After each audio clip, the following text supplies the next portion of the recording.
সুযোগ হয়েছে তার জন্য স্পেশাল ধন্যবাদ জানাবো আমার এবং আপনাদের সকলের প্রাণপ্রিয় বড় ভাই রিপন ভাই। এবং রিপন ভাইয়ের জন্য একটা করতালি চাই।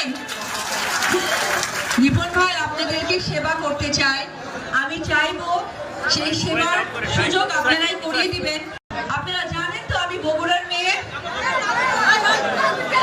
এটা আমার অনেক গর্ব হয়। আসলে আমি বাংলাদেশের মেয়ে, তারপরে আমার এলাকা বগুড়ার। আমি রাজবাড়ি এসেছি কিন্তু কখনো খোকসা আসিনি। আমার এই প্রথম আসার সুযোগ হয়েছে তার জন্য স্পেশাল ধন্যবাদ জানাবো আমার এবং আপনাদের সকলের প্রাণপ্রিয় বড় ভাই রিপন ভাই। এবং রিপন ভাইয়ের জন্য একটা করতালি চাই। রিপন ভাই আপনাদেরকে সেবা করতে চাই, আমি চাইবো সেই সেবার সুযোগ আপনারাই করিয়ে দিবেন।